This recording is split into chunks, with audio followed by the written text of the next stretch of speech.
I'm Stacey Van Dyke. And I'm Justin Betty. Students start going back to school in parts of the region in just 2 weeks, but many schools are still dealing with the teacher shortage. Just yesterday, Governor Doug Burgum declared that an emergency. As part of the move, student teachers will be allowed to lead their own classrooms without a license. While the board and Governor Burgum acknowledge it's not a long-term solution, many in the education field are pushing back.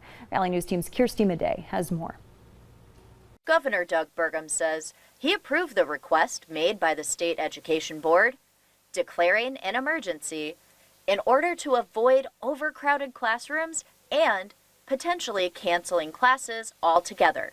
This is not a long-term fix. But critics of the policy say the move puts too much pressure on student teachers, who now would be running their own classrooms. If a teacher gets off on the wrong foot, it is very difficult to keep them in the profession.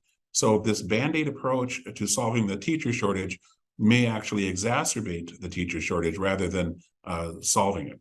And that's a very big concern for us. But Burgum says it's just part of the plan to fix the teacher shortage. We're going to be pulling together by executive order a statewide task force to try to address this issue of how can we make sure that we've got high quality education at the right price, at the right cost, at the right efficiency, and that we've got high quality teachers teaching in every classroom. Both Archuleta and Governor Burgum agree that more needs to be done, and that it's not only on school districts to find a solution.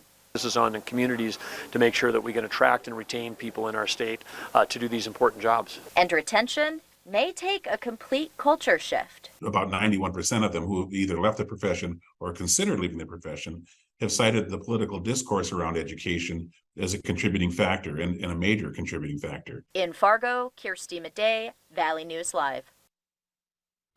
There are still a lot of questions about how this student teachers as main teachers plan could work, including whether local schools will adopt the idea and whether these student teachers will get paid like regular staff. West Fargo Public Schools told us in part in a statement, quote, "We believe deeply in student teachers having quality cooperating instructors and would only use the ESPB emergency rules regarding student teachers as a last resort," end quote.